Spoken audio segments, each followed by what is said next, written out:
Hi, everybody. Glory to Jesus Christ. Slava Isusu Christu. Shalom Aleichem. Salam Alaikum. Few greetings there. So my name's Shawn, and I'm going to be doing a few videos that will explore some of the background information on the Israel-Palestine situation. And I'm going to try to present a balanced approach, but also share information that you may not be aware of, because here in North America, we don't get told all sides. We don't see what's going on in the West Bank, for example, and we don't really have a good sense. I think most North Americans do not have a good sense of all of the background information to this conflict. So that's why I'm going to explore some of this. So today we're going to go look at 1948. It's a good place to start. It's the year that the state of Israel was established, and other things happened as well. Here in my first photo that you see, the opening slide. So I'm going to do this through a slide presentation. I'm a very visual learner and a visual teacher. I love doing slideshows. So this guy that you see here with the machine gun, he's actually neither Israeli nor Palestinian. He's a British soldier. So the British had their mandate in Palestine from the end of the First World War all the way up to just past the Second World War to 1948, when the state of Israel was gained independence, and then the British left what was called Mandate Palestine. What's interesting in this photo too is if you look above the soldier's the barrel of his gun, you'll see this this kind of stone wall behind him there. That's actually the Western Wall, or what is also known as the Kotel. It's sacred to the Jewish people, and where the magazine for his gun is exiting, you have the Dome of the Rock, which is obviously holy to the Muslim people, and is mentioned in the Quran. That's where Muhammad had his night journey, and the Western Wall, obviously. So the ancient Jewish temple stood up there. That building that you see was not part of the temple. That was built by the Muslims.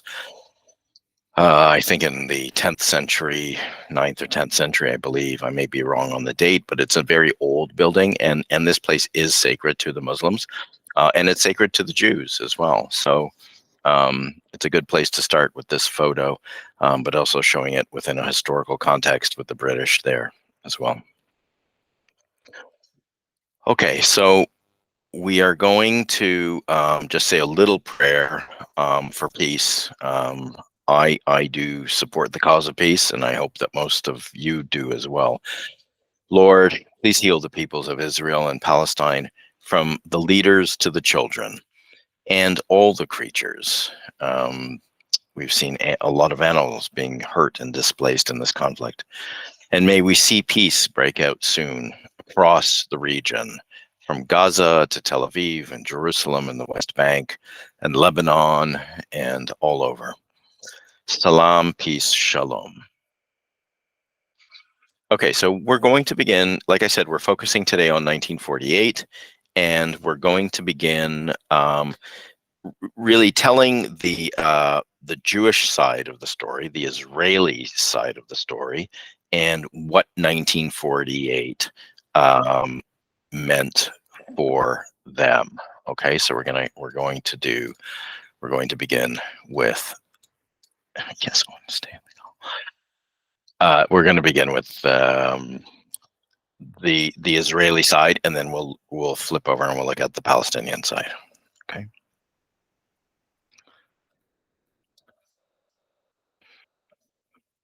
So if we go back, sorry, thirsty. Even today, you'll see Israeli politicians and people in North America and the Jewish community and the Christian community talking about, God promised the land to the Jews, right? So let's just look at the Bible for a moment. I don't want to spend, I mean, we could spend an entire hour just looking at biblical references and what they mean, and the religious side of things, the religious side of Zionism. And it's important to remember, actually, that Zionism was not originally a religious movement. Zionism was a secular political movement. But even today, it has become more religious. There are more religious Zionists around in the land of Israel and in North America.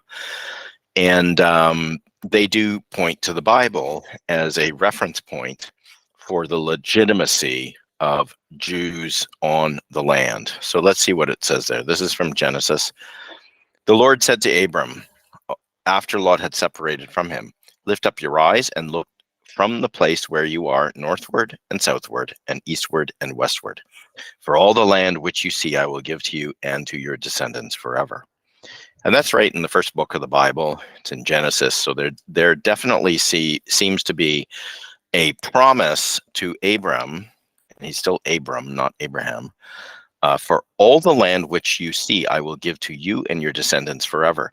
Now, it's an interesting passage to begin with because the Arab peoples claim that they are descendants of Ishmael, who is one of Abraham's sons.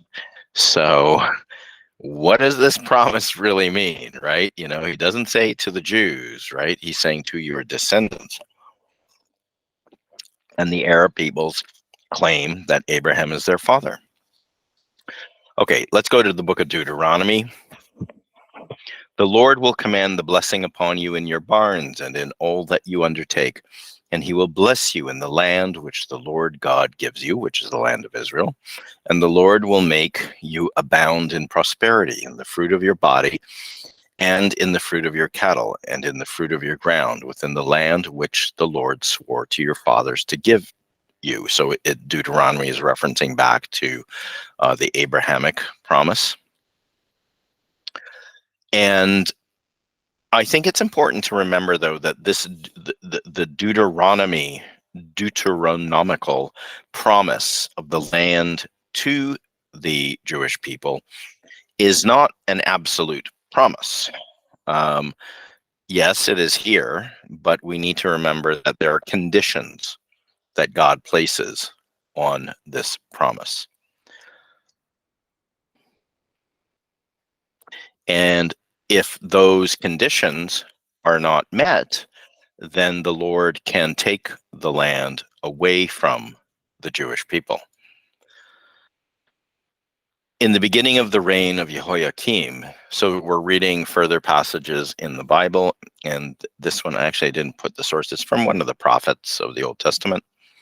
In the beginning of the reign of Jehoiakim, the son of Josiah, king of Judah, this word came from the Lord. Thus says the Lord, stand in the court of the Lord's house and speak to all the cities of Judah which come to worship in the house of the Lord, the temple, meaning the temple, all the words that I command you to speak to them. Do not hold back a word. It may be they will listen, and every one turn from his evil way. So here already we're starting to talk about morality and repentance.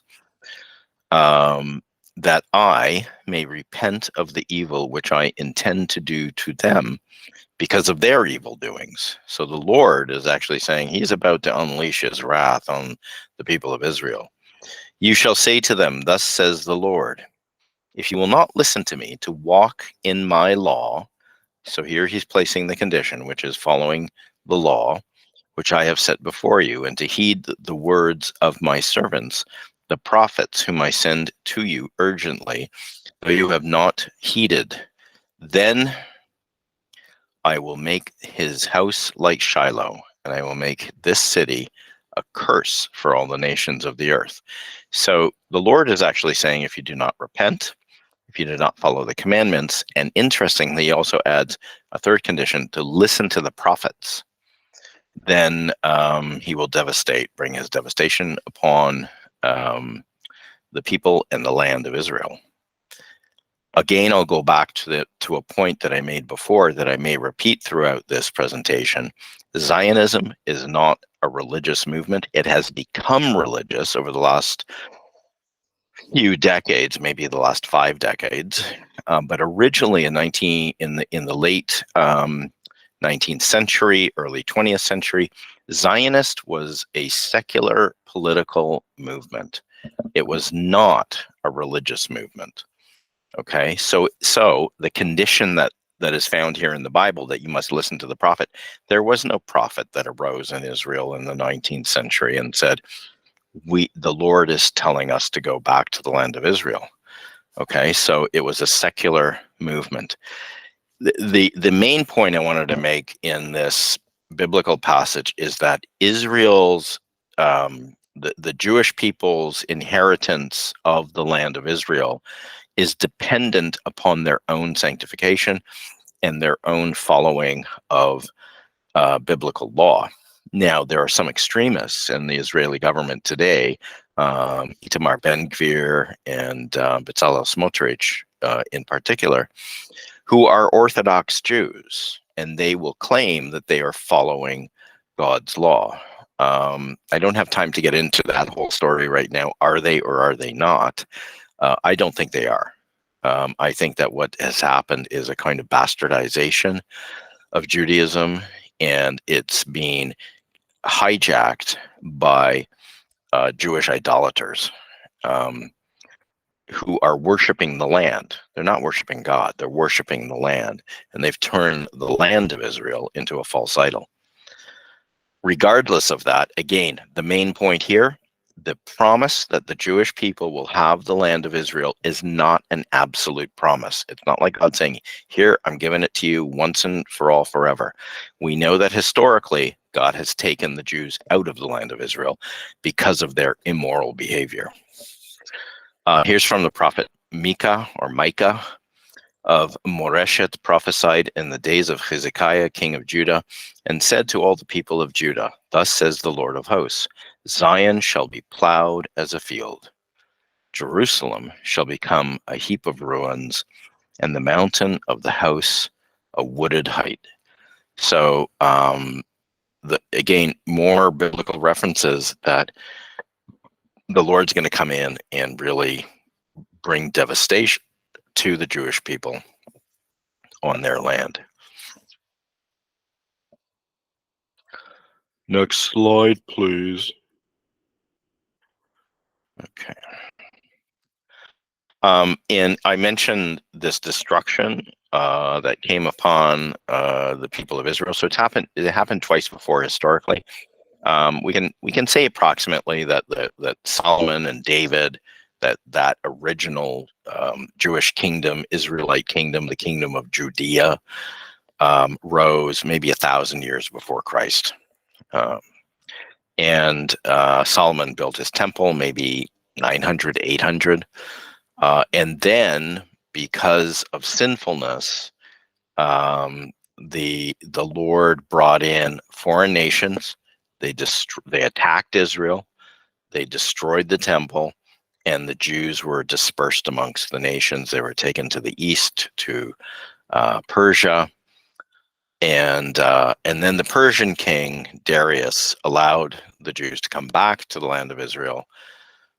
Actually, they weren't in exile for too long, but some Jews did remain in exile from the first destruction of the first temple. There were Iraqi Jews that date their community back to the destruction of the first temple. That's also another story. Maybe we'll do another video on that. But the Jews did come back. They built the second temple, which was still being built at the time of Christ. Remember, like, there's passages where, like, we're still kind of making this thing, right? Or we just finished it. Like, what are you talking about? Remember, they encountered Jesus in the courtyard of the temple. That second temple is represented here in this image, and we skip forward in history another 500 years or so, and it's now we've had the Assyrians and the Babylonians and the Persians, and then eventually the Greeks come, and then the Romans, and it's with the Romans that the second temple is destroyed in the year 70 AD. There was a Jewish revolt. Jesus dies around, if you're a Christian or you just want to date things, Jesus is born at 0, and then roughly the year zero. We don't know exactly when. And then he's crucified in 33, rises from the dead, goes to heaven, if you're a Christian believer. And then about 30 years later, the Jews in the land of Israel start a revolt against the Romans, and in 66 AD, so it's 33 years after 33. And remember that Jesus talks about this in the Gospels. He does prophesy that the no stone will be left standing.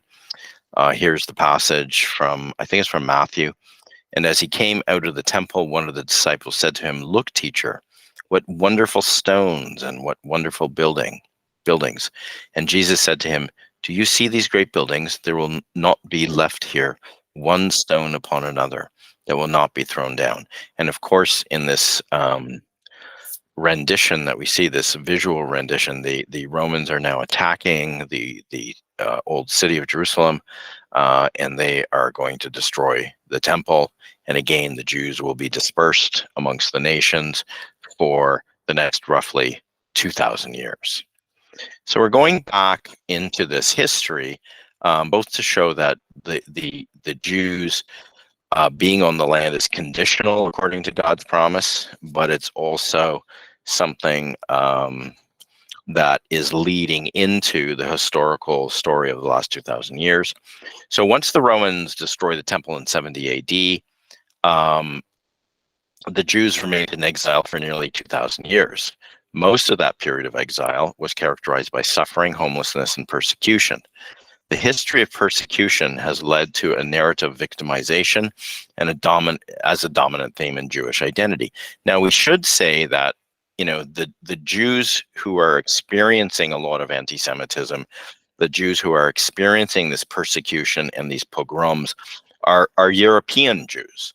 There's a whole other group of Jews who are not northern, Western, and Eastern European. There are Jews who are dispersed and go to North Africa, Egypt, Tunisia, Morocco. There are also Jews, like I said, who were already in Iraq from the destruction of the first temple. So there are these different branches of Judaism, and it's really the European Jews or the Ashkenazi Jews who are experiencing most of the persecution. Of course, the history, it's not a constant persecution, but anti-Semitism is definitely there within European culture, and the Jews often have to move from one country to another. And eventually this culminates in World War II with the Holocaust in the 20th century. So anti-Semitic violence of the exile period culminated in the horrors of the Holocaust, or also called the Shoah, perpetrated by Nazi Germany on the Jews of Europe. The Nazis were able to carry out their genocide by first dehumanizing the Jews. But for those of you who aren't aware, roughly 6 million Jews died in the Holocaust, of which 1.5 million to 2 million were children. And you can see here a photo of Adolf Hitler, and he's sort of turning his back on the Jews, which he did. The Jews were totally dehumanized before they were rounded up into the ghettos and taken to camps, the death camps, and they were killed there. And this is not a controversial historical statement that I'm making. If this is new to you, I would definitely suggest you start studying what the Holocaust was and how the Nazis perpetrated it. It was industrial killing on a scale that had never been seen before, and maybe never since.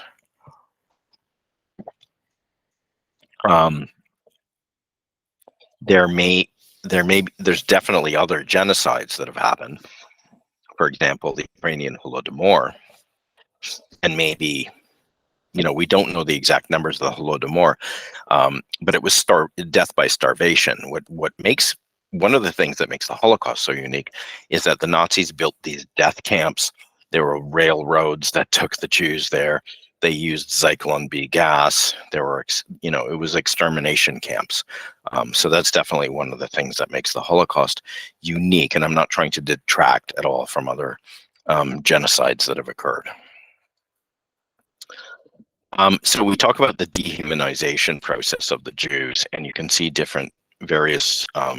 It was all over Germany. It was all over Europe, and in the occupied lands that the Nazis went into. You can see the face of the Jew, that kind of characteristic, big mouth, big lips, kind of like shifty-eyed looking guy, and there's even to today, you start looking into anti-Semitism, you'll find, like, oh, the Jews are ruling the world. They're in cahoots with, these various global powers. And I'll tell you, I mean, I grew up in a Jewish home. I don't have, I wish I had some global power to swing my way and a lot of money at my disposal. I don't. Most Jews don't. So, if you are seeing the world through that kind of a lens, please remember that most Jews are like everybody else and really not part of a global conspiracy. The other, the kind of the drawing on the right is really, taking the dehumanization to a new level and depicting the Jews as rats. There's a lot of this kind of cartooning caricatures of Jews as rats or as animals who are carrying disease. I can't really read all of the German, but you can see the folks in the window there, and they're like, we're not letting these rats in. We're going to get rid of them. Again, they carry disease, and that was stated openly about Jews. Especially in when the Nazis invaded Poland, they were distributing propaganda saying that the Jews were carrying typhus, and that was one of the reasons why they put them into the ghettos, to round them up. It was a public health concern that was used initially to put the Jews into the ghettos. And then obviously once you ring that panic bell of public health and safety, along with those people have the disease, and we need to dehumanize them on top of that, then you're setting the grounds for extermination. You're setting the grounds for genocide. And that often happens prior to a genocide. And obviously, all of this, like I said, culminates in the Shoah. This is a photograph of the railroad tracks that are leading into the Auschwitz extermination camp. And if you think that we've moved on and that humanity has progressed and that we've learned our lessons, I would argue that we haven't. We don't do enough to teach history to children, and we don't do enough to teach conflict resolution to children. We don't do enough to teach multiculturalism, especially in a place like Canada, where we do encounter other cultures, but all over the world. In countries like Germany, they also need to learn about need to learn about Muslims, and we need to stop being Islamophobic. We need to stop being anti-Semitic. We need to stop being anti-immigrant. There's arguing with political policies, and that's one thing, but then there's how we treat human beings. And so we need to distinguish the two.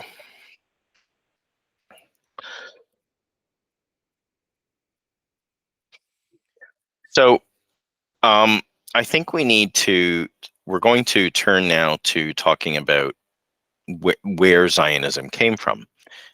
So like I said, Zionism is the political response of European Jews to anti-Semitism. And so we're going back a little bit in history. So we went up to the Holocaust, and we're going to rewind a little bit to the late 19th century. That's when the Zionist movement really started. Theodor Herzl was a Jewish journalist who was the founder of the Zionist movement. And I believe he was born in Budapest. which was part of the Austro-Hungarian Empire, and he lived most of his life in Vienna. While living in Vienna and covering stories in France, Herzl realized that liberalism and the Jewish emancipation movement were not going to solve the problem of anti-Semitism for Europe's Jews. In 1896, he wrote a pamphlet titled The Jewish State, Der Judenstaat, which advocated for the establishment of a Jewish national home in Palestine. And remember, he's got a big beard, but all of those dudes, and they all look like, like woke guys back there, hipsters, the Jewish hipsters of the 19th century. Herzl was a Jewish hipster. All he needs is a man bun, right? But he's not Orthodox. He's not a religious Jew. He's a secular Jew. And even as a secular Jew, he realizes that the emancipation of other peoples throughout Europe, in the post-Napoleonic Europe, it wasn't working for the Jews. And so he decided that he's going to get going with Zionism. Many Orthodox Jews opposed the idea of a secular Jewish state, claiming that only God could allow the Jews to return en masse to Israel. And Herzl responded by claiming that any Jew who opposes Zionism is a despicable kind of Jew. And this left him, paradoxically, open to the accusation of anti-Semitism. Anti-Semitism and Zionism have a very complicated relationship together, and we can look at that. But one basic fact to keep in mind is, if anti-Semitism increases in Europe, in North America, and other places in the world, the Zionists are usually happy because it means that Jews are going to leave where they are and go to Israel. So on this slide, what we see here are the three founding fathers, really, you could consider them that way, of the Zionist movement. And the chap on the left side there is David Ben-Gurion, who went on to be the first prime minister of the state of Israel. And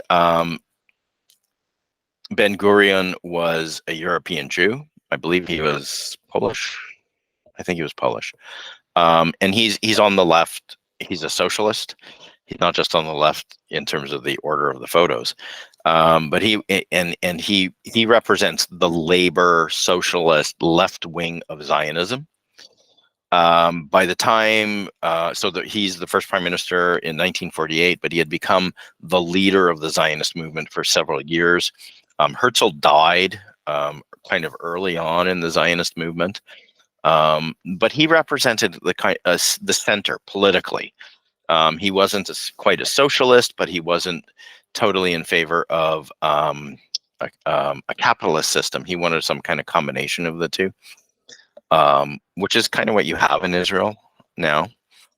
And then the other guy who's really important to know about, and you may never have heard of him, he's a Ukrainian Jew named Volodymyr Zeev Jabotinsky. And prior to him becoming a Zionist and moving to Israel, he was a Ukrainian nationalist, and he actually wrote for Ukrainian newspapers and advocated, starting up of independent militias to kick out Russians and Poles and, anybody else who was encroaching onto Ukrainian land.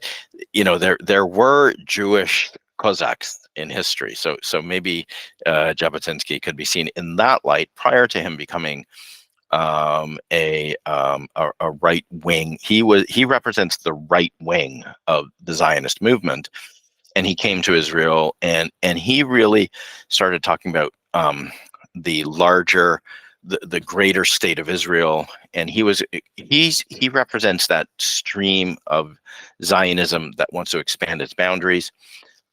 Very militant. The followers of Jabotinsky were guys like Menachem Begin and Yitzhak Shamir, who both went on to be prime ministers. But you also had a kind of breakaway group under Abraham Stern, the Stern gang, who were openly, most of them were openly said they were fascist. Some of these guys, Abraham Stern himself went to Europe and spoke to Mussolini's fascists again. Hey, let's get you guys in Europe beating up some Jews so that they'll come over to Israel. That's a whole other story too, of how the right wing of the Zionist movement kidnapped and murdered several British soldiers, diplomats, European diplomats, and these are also the guys who put the bomb into the King David Hotel to blow it up. They were very anti-British, and but they eventually went on and they became the Likud party that we know today. So these are the original the politicians of the original Zionist movement. Remember, Herzl dies kind of early on, early 20th century. So he's not really figurative when he never saw the state of Israel come around. But even if we look at the right wing and the left wing, fundamentally, one of the problems is that they both had the right wing may have been a little more militant, but they both fundamentally believed in an exclusivist Jewish state. So that's true of both the right and the left of Jabotinsky and of Ben-Gurion's factions.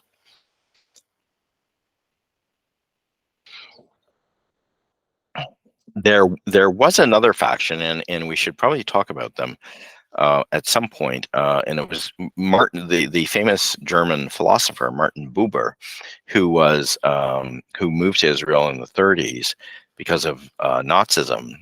He was part of a movement called the Ichud movement that really saw a one nation response to the problems that were facing Israelis and Palestinians, and they believed in a one-state solution back then, even before the state of Israel arose. So this photo just kind of shows you that, on the right side here, these are survivors of the Holocaust, survivors from Auschwitz, and they go to Israel, and they're here. Some of them may be serving in the Haganah.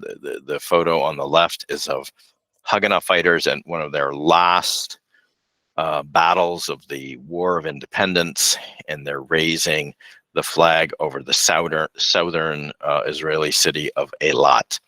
And so, the story of the rise of the state of Israel was something that when I was growing up in the 70s and the 80s, it was something that we kept hearing about.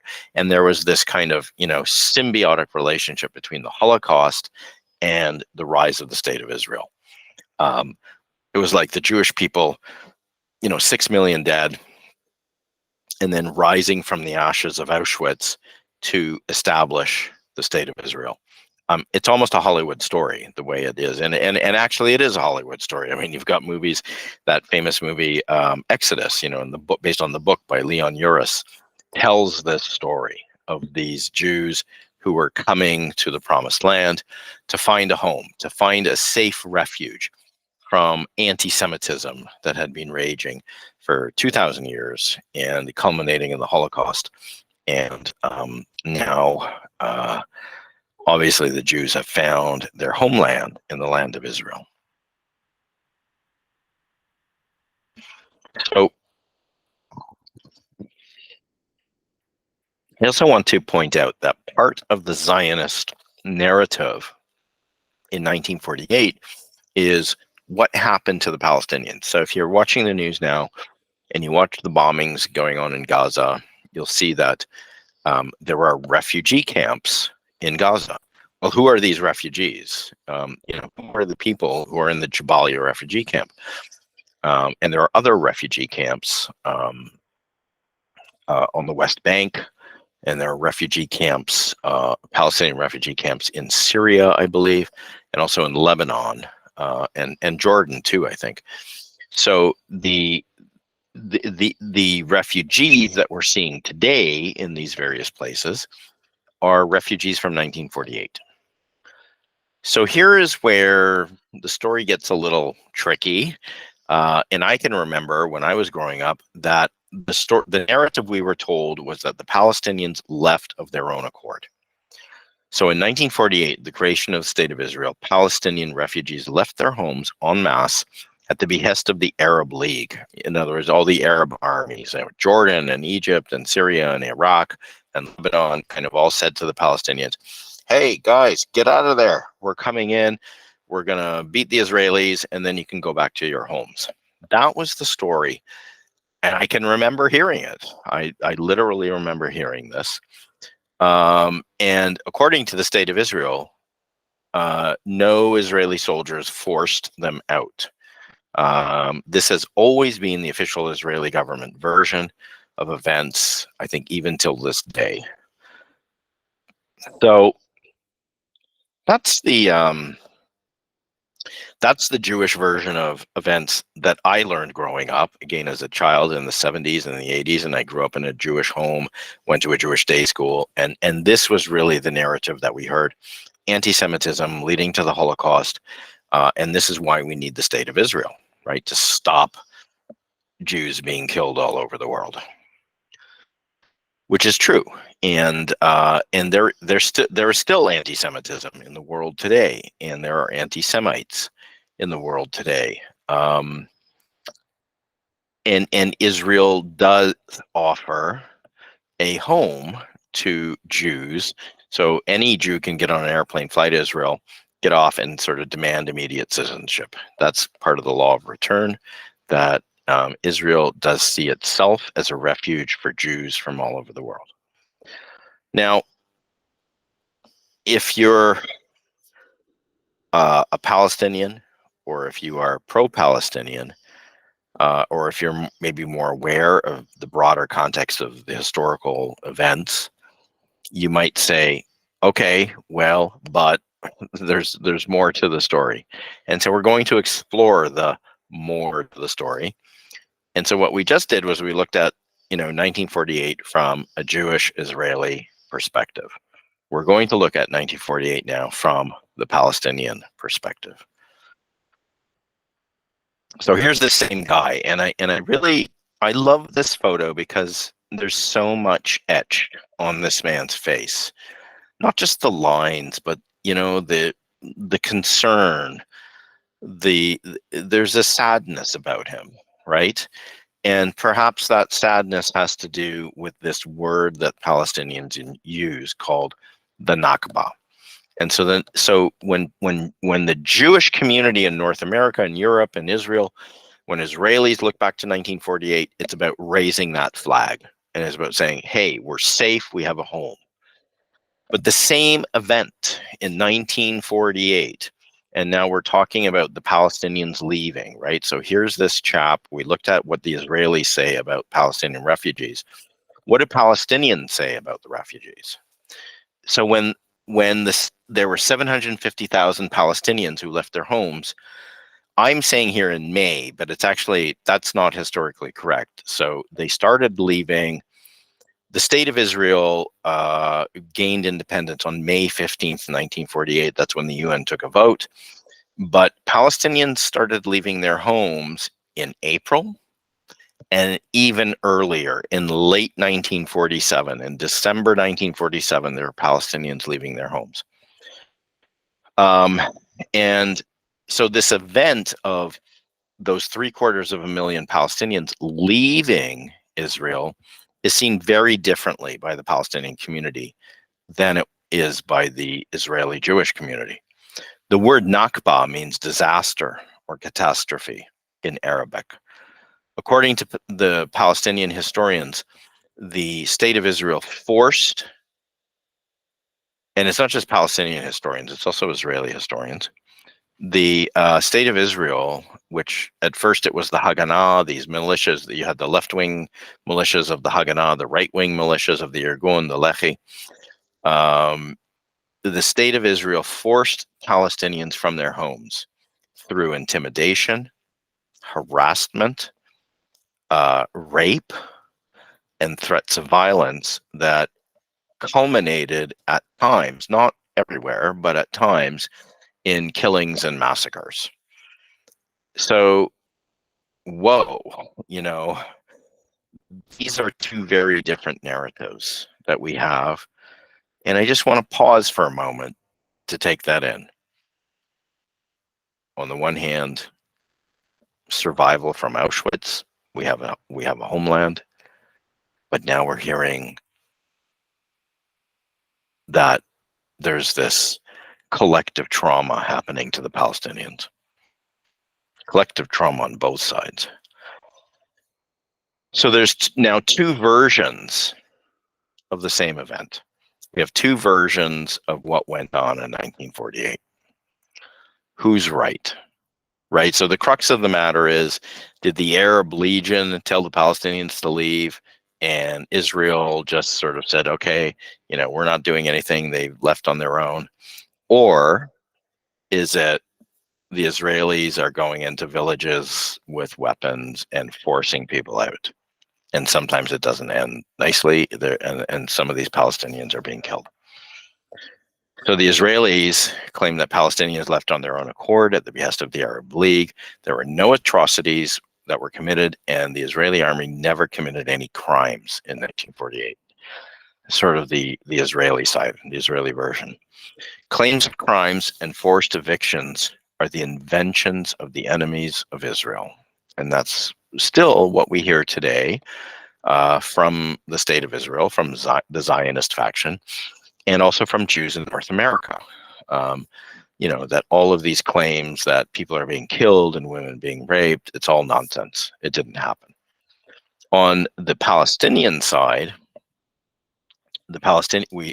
their narrative is that the Palestinians were forced out of their homes by the Israeli army. Atrocities were committed, including beatings, rape, and killings. Two villages where these things happen, and there were more than two. The list is more extensive, but Deir Yassin and Tantura are two of the Palestinian villages where atrocities were committed. There were others, according to the Palestinian community. I think, roughly speaking, there were about a dozen or so of these massacres.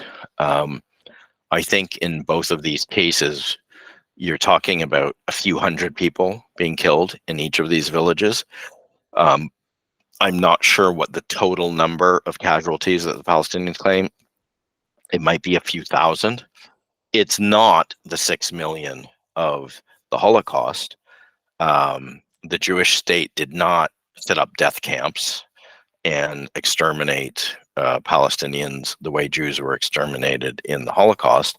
That didn't happen, but it looks like there may have been this. One Israeli historian does use the term ethnic cleansing. The Palestinian community will often talk about ethnic cleansing that took place in 1948. The dominant word they use for this is the Nakba. Okay, so who's right? Who's telling the truth or more of the truth? Do we have any historical data for this? Is there any proof that Israeli military personnel committed atrocities in 1948? Well, David Ben-Gurion says, I am for compulsory transfer. I do not see anything immoral in it. He's saying this a decade before the independence of the State of Israel.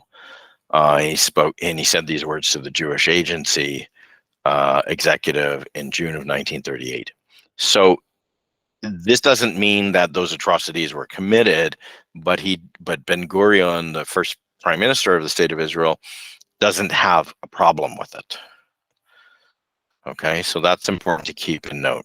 Here's Joseph Weitz, who is the director of the land department of the Jewish National Fund. The Jewish National Fund is this organization, is a kind of charitable organization that was working in Israel, but also around the world, in Europe and North America mainly, and raising money for the state of Israel. And they were very successful. And what they did with most of the money was that they came to Israel and they were buying up land. They were buying land that had no owners, or maybe they were buying land from Palestinians. And this is what he says about the displacement of Palestinians. It is clear, and he's saying this in 1940, so it's during World War II, but it's still it's 8 years before the independence of the State of Israel. It is clear that there is no room in the country for both peoples. Very interesting statement there, and kind of, I just want to pause there for a moment because Jews and Christians and Muslims had been living in the land of Israel for hundreds, if not thousands of years, and there was enough room for them. The only solution is a land of Israel without Arabs. Let me say that again. The only solution is a land of Israel without Arabs.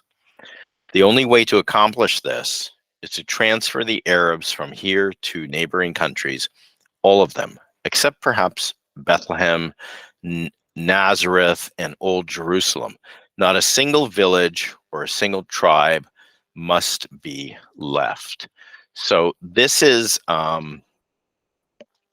very interesting that this is being said by the head of the Jewish National Fund in 1940. And it's not a vision of coexistence. Let's call it that. At the very least, we see that there is the impulse to exclude Palestinians from this process of building up a Jewish national home in the land of Israel.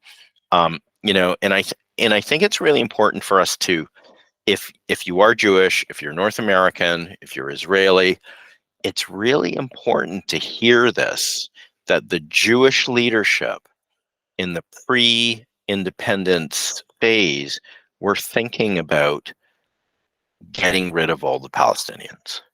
This isn't like a Palestinian historian saying, oh, this is what the Jews did. Here is a Jew himself, a Zionist, who is saying we need to get rid of the Palestinians. Okay.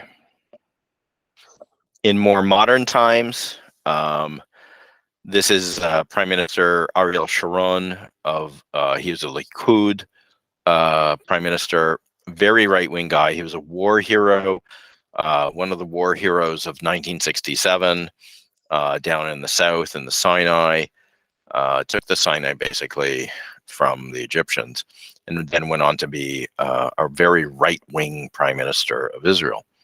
And he was saying this to, I think this was a Newsweek interview in about 2002, 2003. It is the duty of Israeli leaders to explain to the public clearly and courageously a certain number of facts that are forgotten with time. The first of these is that there is no Zionism, colonization. He's even using that word. It wasn't politically correct, Ariel, but he's using the term colonization or Jewish state without the eviction of the Arabs. There is no Zionism or Jewish state or colonization. I mean, he's probably referring to the colonization of the West Bank, which was already happening when he was prime minister, without the eviction of the Arabs and the expropriation of their lands. So the head of the Jewish National Fund, White, said we have to get the Palestinians out. Sharon is going, he's saying the process goes a step further. We're saying we're getting them out and we are taking their lands, okay? That this happened. Here he is admitting that there's no Zionism, there's no Jewish state without the eviction of the Arabs. So he's saying it here, that it happened. Now, two Israeli prime ministers and head of JNF have clearly stated that Israel believed in the practice of forced eviction. And I believe that Sharon is actually admitting to it in this quote. But did that happen in 1948? Okay, so we're still seeing, two quotes before the state and one prime minister post-state saying that it needs to happen. So one of the villages, and it's Deir Yassin, is west of Jerusalem, small Palestinian village. And there are many of these small villages that were spread throughout Israel. And it's so tragic that the Zionists weren't able to, as is my belief, and I want to do another video on this, that Jews and Muslims and Christians actually coexisted in the land of Israel prior to the rise of the state of Israel, with its what Sharon said, their colonialist program. So this is what happened in Deir Yassin in April of 1948. It's a village outside of Jerusalem on April 9th, 1948. Now remember, it's very interesting. The date is important because Israel only becomes a state on May 15th. And that's when the Arab armies say they're going to attack Israel. And the Israelis say that when Israel was proclaimed as a state, that the Arab Legion told the Palestinians to leave. So this sort of undermines that whole narrative that it was the Arab armies that told the Palestinians to leave, because this attack on Deir Yassin is taking place even prior to the vote on Israeli independence. On April 9th, 1948, approximately 100 Palestinian villagers, including women and children, were murdered by Jewish paramilitary groups. And these are those groups that I spoke of that were on the right. They were followers of Jabotinsky, Menachem Begin, Yitzhak Shamir were members of these groups, the Irgun and the Lehi. The New York Times reported on the event, and several well-known personalities commented on it. Approximately 130 soldiers participated in the massacre, and none of them were ever brought to trial. Most Israelis do not pay any attention to Deir Yassin, but Palestinians commemorate the massacre every year on April the 8th. So, did it happen? Is it just a myth, or is it a reality? We see here, what I'm saying is that the New York Times did report on this.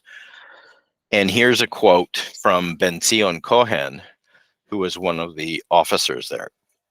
Ben-Zion Cohen died, but he never expressed remorse over the Zionist Irgun militias committing the Deir Yassin massacre of 1948, in which about 100 innocent Palestinian residents were massacred in cold blood.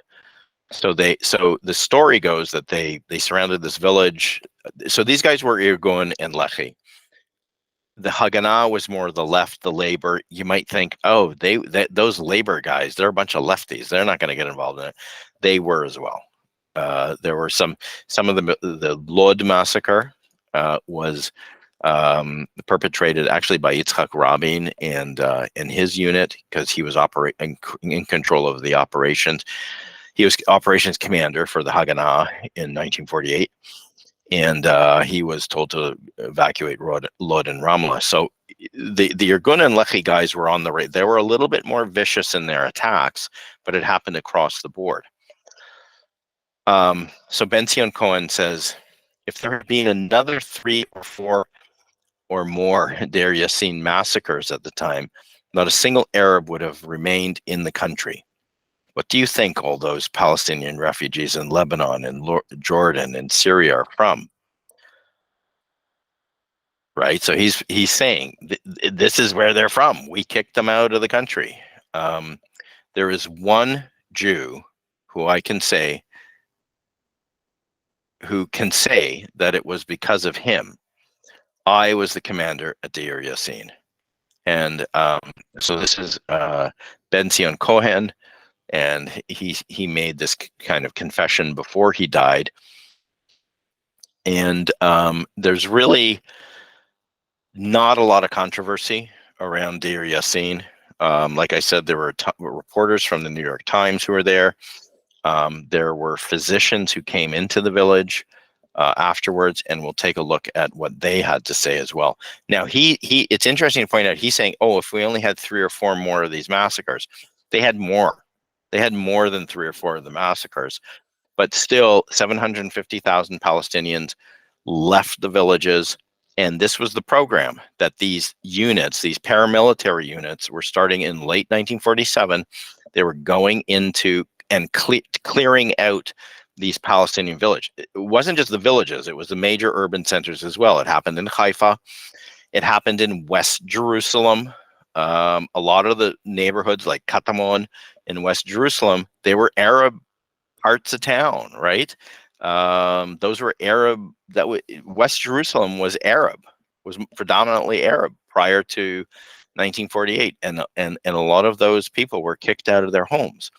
It happened in Jaffa. Many of the Jaffa Arabs remained, and you have an Arab community there today. But many of the villages, if you walk around the land of Israel today, if you go on hikes, you always come across these ruins, these stone ruins. And I was like, what is this? Like ancient Maccabean villages or something?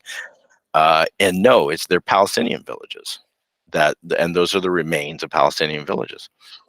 Anyway, let's see what some of the eyewitnesses have to say about Deir Yassin. This is Dr. Tzvi Avigdori, a Jewish doctor who arrived at Deir Yassin. I think it was a couple of days after the massacre. The village was empty, looted houses. The commanders of the Haganah showed us bodies in different places. So the Haganah arrived there as well, even though it was the Lehi and Irgun guys who did most of the killing. A mother and her children that were killed by gunfire, 2 bodies of women who were killed by shooting. In the quarry, 5 bodies killed by shooting, and 2 youths of 13 or 14 killed by shooting. In the Wadi, 25 bodies, one over the other, uncovered, children and women. We did not check each body. All were dressed. Limbs were whole. There were no mutilations. They were not buried. There were no burial arrangements. And this apparently was a problem. They couldn't find anybody who wanted to bury these bodies, and they started stinking up after a few days. Piles of smoking bodies. There were 12 bodies and 6 burnt children. We asked for more bodies. 15 wounded and 15 bodies were transferred to Jerusalem by the Red Cross. There are other bodies in the houses. So this is sort of from his journal. Here's a German doctor who arrived there as well. In the houses, there were dead in all about 100 men, women, and children. It was terrible.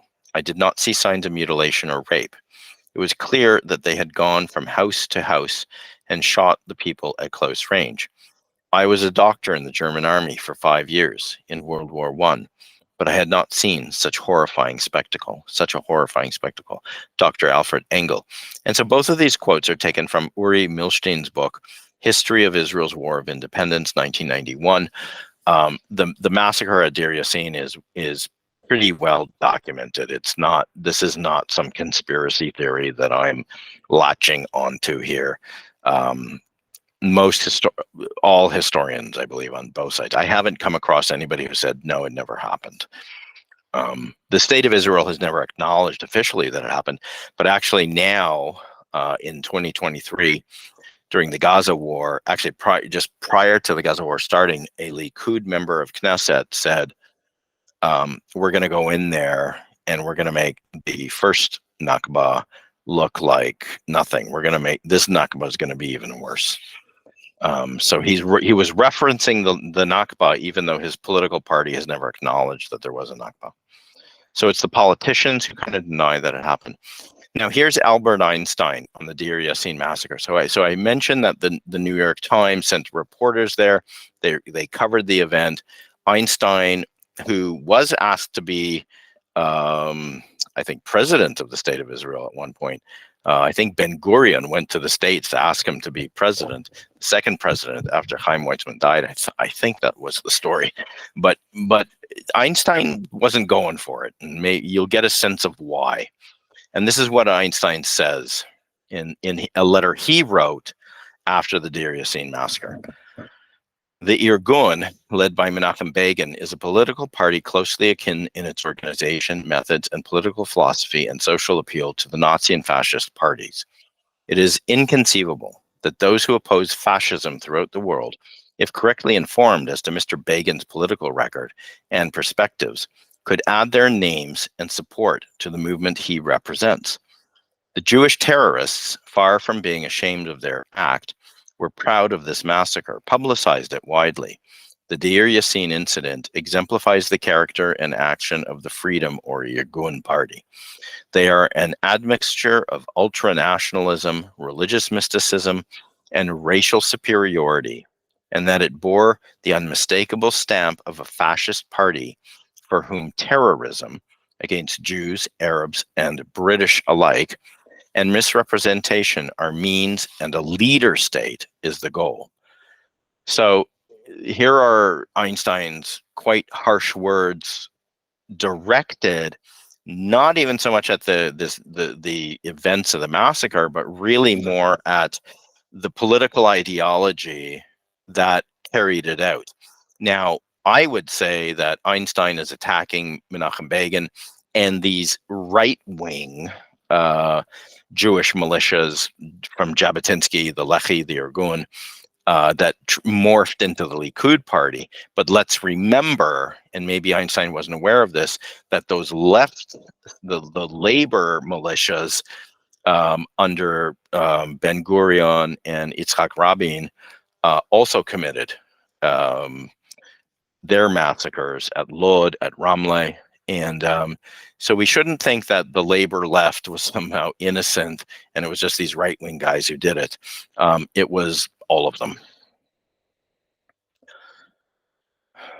And here's just a one slide just showing the relationship between Zev Jabotinsky, who was this right-wing nationalist. I don't think that I got to look into it, but I got to say though that I'm saying he's right-wing. I mean, I don't believe that Jabotinsky himself was ever involved in any massacres. I mean, he just had his politics. And then Begin was head of the Irgun at the time of the Deir Yassin massacre, so he definitely knew about it. I don't think that Begin was there. I don't think Begin participated in the Irgun massacre. And then we should have put Arik Sharon in here, the other prime minister, but now we have Netanyahu as head of the Likud. And I believe that Netanyahu's father was Jabotinsky's secretary. I need to check into that. I think that's the case, though. So you see, there's like the political ideology, and especially if you put it into context of what Einstein was seeing. Einstein, when Ben Gurion came to Einstein and said, "No, I don't want the job," he kind of gave him some excuse, saying like, "I'm not a good manager or something." But really, it was because Einstein was very shrewd and he understood the politics that was going on in the land of Israel, in the Zionist movement, and he saw that there was this right wing. And the dangers of the right wing is something that we should also be talking about at some point, because I mean, I'm a conservative. Most people who know me, I've been a conservative voter my entire life, but where Israel is headed to now is definitely more into fascism. I don't have any problem saying that. And it's something that's scary. I think it should be something that scares Jews in the land of Israel, Jews in North America, and everyone should be scared of it. Okay, so here we're going to look for a moment at a movie clip. It's a documentary that came out, I believe it came out last year in 2022. Yeah, it says Hot Docs 2022. It's a really good movie. I was just transfixed. And I think one reviewer called it the best documentary that ever came out of Israel. I think it is. And what you see in this documentary is the story of this Palestinian village. The name of the village is Tantura. But what you see is really from the Israeli side. There are Palestinians in there in the film. It's heartbreaking to watch this one old woman, and just her face it's just heartbreaking to see her. But what's also heartbreaking is the story of an Israeli historian who wants to tell the story of Tantura. And he goes to Haifa University. He's going to do his master's thesis in history on this. And initially it's okay. Initially everything's fine. And he does his master's. I believe he does it, and he gets his master's degree, telling the story of the Israeli military unit that goes in there, and he interviews guys, and they all admit to it. And then an Israeli reporter, hears the story, and he makes it this big scandal. And suddenly, it's everybody wants to cover it up. So the guys in the military unit, they retract their confessions. They take his degree away from him. But by the end of this documentary, we see that, yes, it happened. So it's not just the story of Tantura and the massacre that happened. It's also the story of how Israeli society is still not willing to hear these stories. They're still not willing to acknowledge what happened. Here in Canada, we've gone through a big process, and there are a lot of people who don't want to deal with it. But we had residential schools here where we tried to kill First Nations culture. The process in the United States was more directly genocidal. We can say here in Canada that we too handed over blankets with smallpox to First Nations. A lot of our First Nations don't have potable drinking water. There's disease, there's drugs, there's addictions, there's the suicide rates amongst the First Nations is I think 4 or 5 times higher than the rest of the population. And so we're still grappling with the fallout of what we have done to our Aboriginal people here in Canada. And Israel's not ready yet. Israel's not ready yet to tell the story. And they're not, I'm a teacher. I'm a teacher in the Toronto District School Board. And we have Orange Shirt Day. And we talk to kids about residential schools. We've had, the Tragically Hip. And Gord Downey wrote a story about it and a song, and we've begun to deal with it. We've had the Truth and Reconciliation Commission here. We are further ahead than Israel is in terms of how, and I think it's important maybe to shift your worldview a little bit and to see that, the Palestinians, they were the Aboriginal people there. They were on the land, and what happened to them. And so we're going to watch just a bit of this clip, and we'll see, it's not very long, but you'll see the story, kind of the narrative that I described.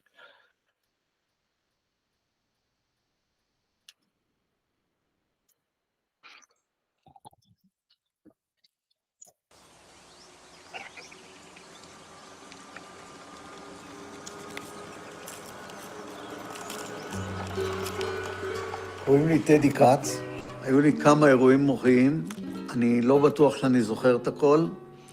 האירוע הראשון היה סביב הסיפור הזה. He's totally nuts. השכחתי את הדברים. אנחנו עם טדי קץ גמרנו. לא דיברתי עם אף אחד על זה. מה, אני אספר לה שאני הייתי רוצח? כאן הם אמרו את הדברים. אתה יכול לקחת את הקלטות, אבל היזהר, כי ירדפו אותך כמו שרדפו אותי. השתוללו בטנטורה, זה היה משהו נורא. אלה הקברי האחים של הכפר הזה. יש בית קברות שם, נעשה שם חנייה. אותם לחבית, ירו לי בחבית, אני זוכר את הדם בתוך החבית. זה לא האופי שלנו. אנחנו עם טהור. לא היה טבח, זה לא נכון. היה סיפורים. Ethnic cleansing, which is what happened here, is exactly executed like that. There's no big program. אתה רואה שבן-גוריון לגרש את האנשים משם. היינו צוציקים, בני 18, כבשנו טנטורה, תפסנו הרבה ערבים, אספנו אותם. לקח פשוט מאוד ורצח אותם בתוך המכלאות. כמה נהרגו? איזה 270-80, אני קברתי אותם. לא היה ולא נברא. بالصدفة أنا وقفنا ونطلع كل حياة أبوي وأخوي. I don't believe witnesses. תעלה פתוחה, מה שאתה אומר? זאת תעלה פתוחה. את זה אני לא שמעתי. לאמת יש את הכוח שלה. צריך פה לשנות את המחשבה, להכיר בעובדה הזו שהייתה פה נכבה. המדינה נתנו תשווה. כמובן שזה הרבה יותר קל להתעלם בכלל מכל העניין, ואז לא לכלכת את המצפון. תמחוק את זה. אני לא רוצה לדבר על זה, וזהו. אבל זה היה, מה לעשות? זה היה.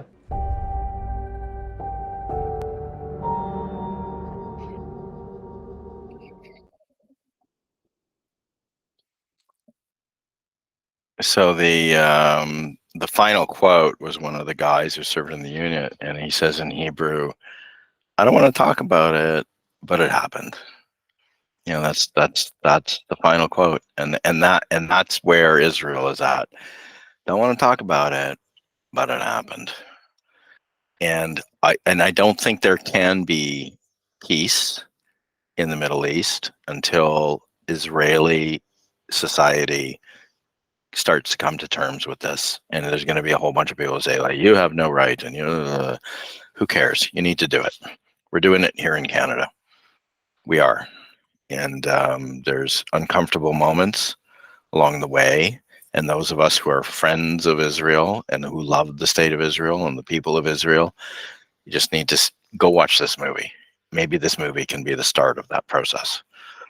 Okay.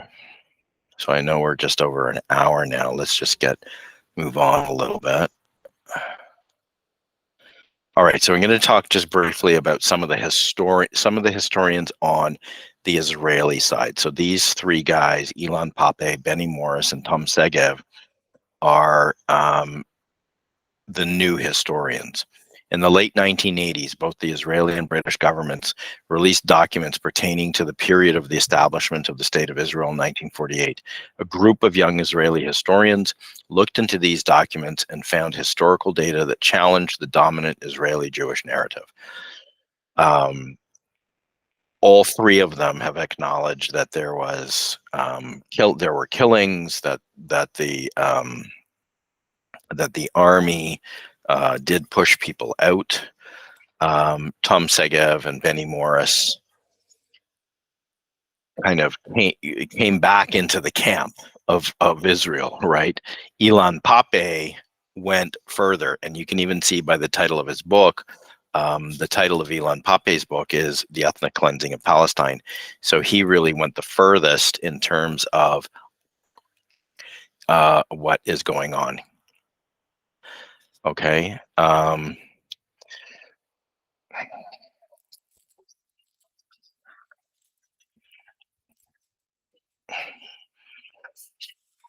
So Ilan Pappé is still alive. All of these guys are still alive, and they are. Ilan Pappé, though, got fired from the University of Haifa, where he was a professor, and he actually had to leave Israel. So he's paid a heavy price for the work he's done.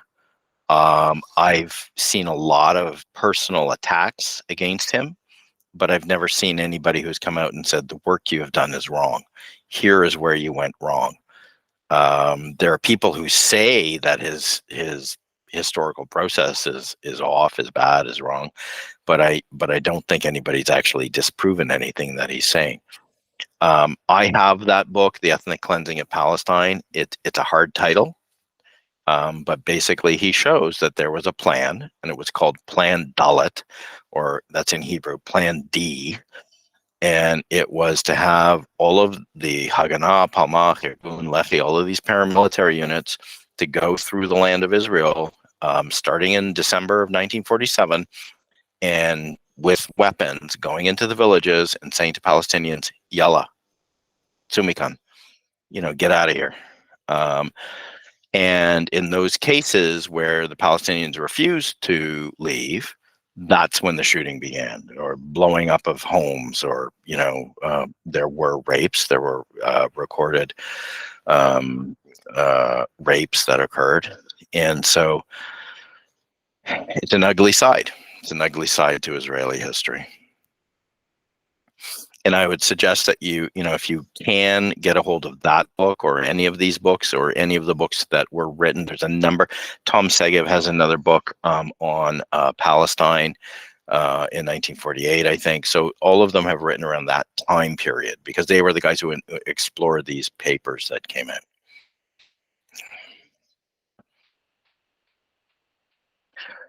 Here's a quote by Ilan Pape. "We're almost done, I promise. The orders came with a detailed description of the methods to be employed to forcibly evict the people: large-scale intimidation, laying siege to and bombarding villages and population centers, setting fire to homes, properties and goods, expulsion, demolition, and finally planting mines among the rubble to prevent any of the expelled inhabitants from returning." So Ilan Pape says that there was a plan and it was carried out. And this is what the Palestinians are referring to as the Nakba. So it wasn't just by accident. It wasn't just like, oh, the Palestinians are leaving on their own. There was a plan to evict them from their villages. So on the other side of the story, there are some Palestinian historians and writers who have there's a lot of books out there on the Nakba, and some of them are really, really well written.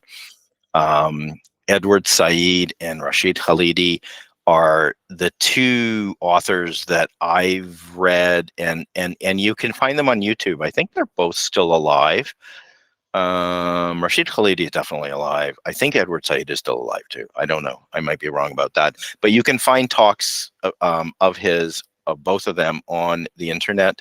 Both of them are available on Kindle or on audiobook. And I just got the third one there by Nur Masalah of the Palestinian Nakba, and I'm going to read that shortly.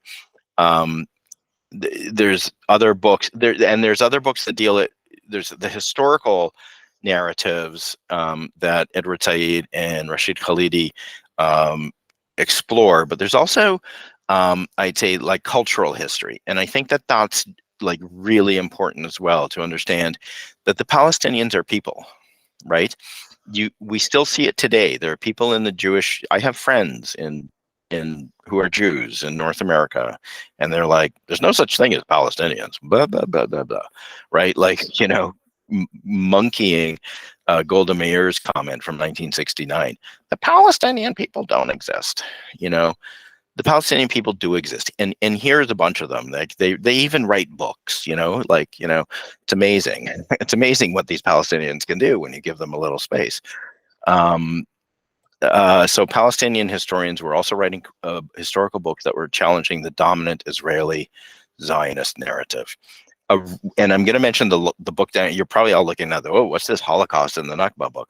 And I just got that one recently too, and I'm starting to look at it, and it deals with poetry. It deals with the poetry of Abba Kovner, who was one of the leaders of the Warsaw Ghetto uprising, right? And so you think about it in that context, right? I mean, if the Palestinian movement is a national liberation movement that is fighting against an oppressive military dictatorship, there's common ground there. And Abba Kovner, who was a Jew from the Holocaust in the Warsaw Ghetto, he went to Israel afterwards, and he, I think, came to the realization that, like, oh my God, I'm on the wrong side here. As was my narrative as well. Not quite that dramatic. I wasn't in the Warsaw Ghetto uprising, but I served in the Israeli military, and I'm because of in the 80s when the Intifada, the first uprising started, and because of those experiences, I had to start asking questions about what is really going on here. When I was seeing Palestinian children, and I don't mean 16-year-olds, I mean 10-year-olds. Who are having the shit kicked out of them. Sorry for the language, but and being shot at, and old women being dragged by the hair, and just the violence, the brutal violence. And some people will be like, well, that's the price you got to pay to have a Jewish state. You got to beat up some Palestinians. I don't buy it. I think that, and it goes back to the fundamental issue of the JNF from whites, the JNF guy. Like, there's no room in the land for two people. There's plenty of room in the land for Israelis and Palestinians. It's not that there's not room in the land. It's that there's no will. There's no political will to live together, and there hasn't been. And what needs to happen now, with Gaza going on, there's so many of these protests in the street. I don't believe in protests. I believe in dialogue, and people need to start talking to each other. That's really, really, we need to hear each other's stories. That's really what needs to happen. And one way of hearing the stories is reading some of these Palestinian authors. I think that if you're Jewish, either as Israeli or North American, you need to start reading some of these authors. And there's plenty. Just go on to Amazon and you'll find plenty of Palestinians writing about the Nakba, writing about their experiences. The Palestinian poets, like, oh my gosh, like there's some great poetry. And I'm actually going to end with a poem in just a moment. But I do want to mention this issue of challenging the dominant narrative. It's not denial. I'm just very selective about the reality I accept. I thought that was a very funny little quote. So when we're challenging the dominant narrative, or when your dominant narrative is being challenged, and it may have been here today, it can lead to a kind of cognitive dissonance, like a bit of a disconnect, like, whoa, what's Shawn talking about here? It can also lead to expulsion from your tribe. And I've kind of been on the border of that recently.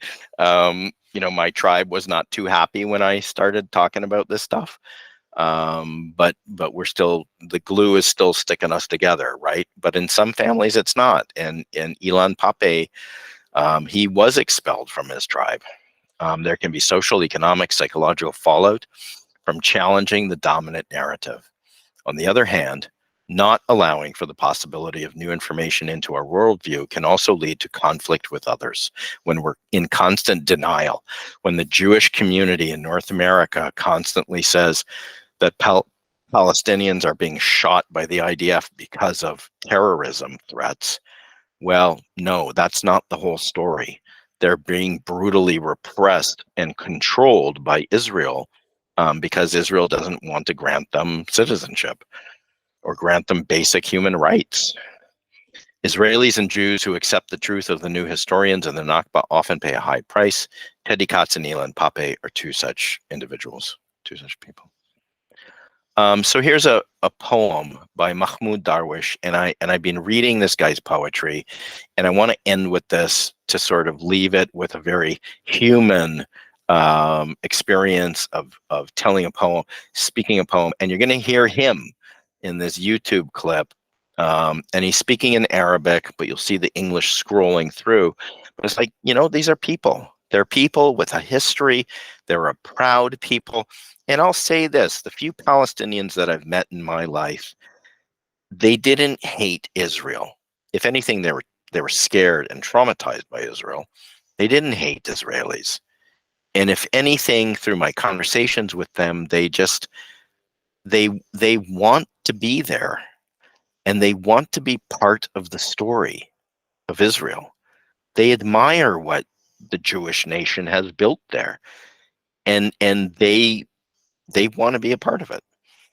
Maybe one day they will be as equals in a land. So here's Mahmoud Darwish's, that's my little rant, and here's his poem that we'll end with.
على هذه الأرض ما يستحق الحياة. على هذه الأرض ما يستحق الحياة. تردد إبريل رائحة الخبز في الفجر، تعويذة امرأة للرجال، كتابات أسخيليوس، أول الحب، عشب على حجر، أمهات يقفن على خيط نايم، وخوف الغزاة من الذكريات. على هذه الأرض ما يستحق الحياة. نهاية أيلول، سيدة تترك 40 بكامل مشمشها، ساعة الشمس في السجن، غيم يقلد سربا من الكائنات، هتافات شعب لمن يصعدون إلى حتفهم باسمين، وخوف الطغاة من الأغنيات. على هذه الأرض ما يستحق الحياة. على هذه الأرض سيدة الأرض، أم البدايات، أم النهايات، كانت تسمى فلسطين، صارت تسمى فلسطين. سيدتي، أستحق لأنك سيدتي، أستحق الحياة.